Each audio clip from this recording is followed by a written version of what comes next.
What I have right here is a way where you can study your colors before you even put them on your painting. In this video, I'll be using Daler-Rowney Aquafine Watercolors. This is the Aquafine series, and what I'm going to do is I'm going to place it right here, and I want to make a wash of this color, and then for the way I like to paint, I want to also know how that color works with titanium white and Chinese white. And the great thing about this premium paint is that not only do I get to see this wash and how this particular color really glows, and I can see that through the hole, but I can also see how it's going to work with my opaques. If I were to just go around this whole block, this is what I've drawn in. Okay, so that's good enough for the lower portion, and now I'm going to build up the thickness and just push around this paint. And just so I can know the extreme of the paint, I want to go as thin as I can. I could have even gone thinner, but as thin as that is right there, because it'll help me know where my borders and boundaries are, what I can accomplish. But up here, I don't mind leaving it a little thick. Then what I do is I grab some of that and I mix it in with my titanium white.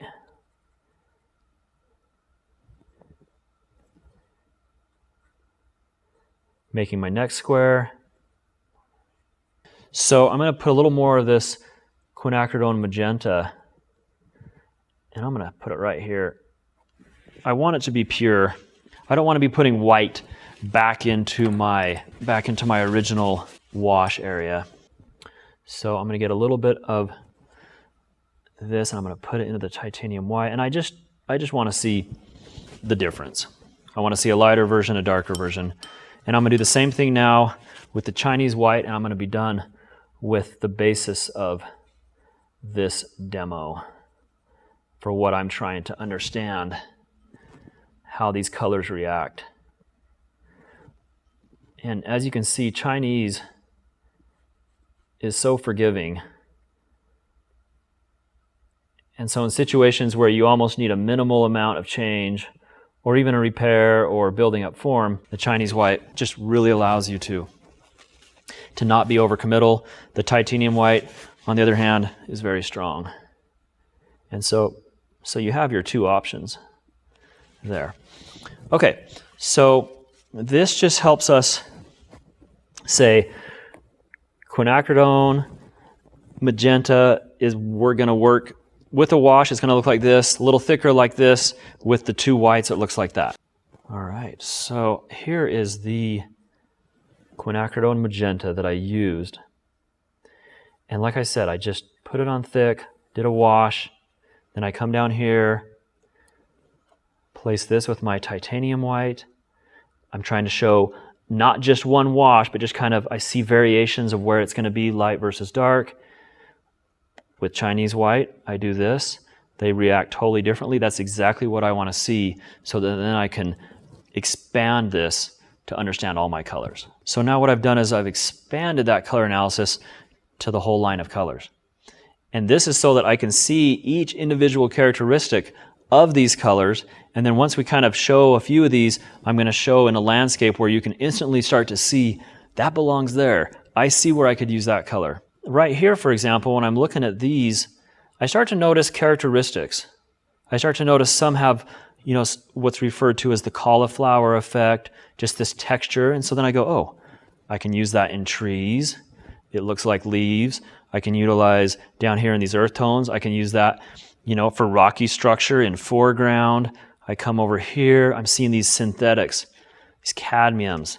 They blend so well, I'm not going to see any of that. It helps me see, though, what these pigments are and how they respond with this wash, and then how they respond with their associated titanium white and Chinese white. And then that helps me build up and strategize as I go forwards. Right here, I have this mesa picture, and I can clearly see, how would I get this cloud? Well, Wow, these blacks, I got this Payne's gray. Oh, look, this is the color of sky. So I really can start to dial in the characteristics. So I'm not trying to force my painting to be something it's not. I'm taking what I'm given and using those into the painting. And so you can see how, look, I mean, that could go so well in the Mesa. Thin wash, you know, you can just really start to see foreground earth tones. I can start to incorporate those into here. Let's pick that same idea up with two colors. If I come in right here, these are great because it just really shows the juxtaposition of the characteristics of the colors that we're going to see. I love this raw umber. I can see this kind of coarse cauliflower granulated. And even though it's fine-tuned, the characteristic is to have this little bit of texture feel to the paint, and I want that. And that's what I love to see here.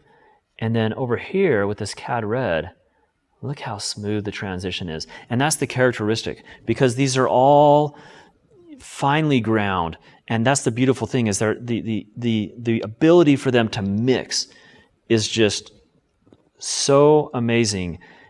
And that is what we're able to see here, is just who these pigments are, and then we're able to utilize their characteristics into our paintings. So we come back to this question. Why go through all these steps? Why spend this time understanding your colors? You will see that as you do this, your understanding of your colors will heighten, your confidence will grow, and you will see better and better paintings as you do.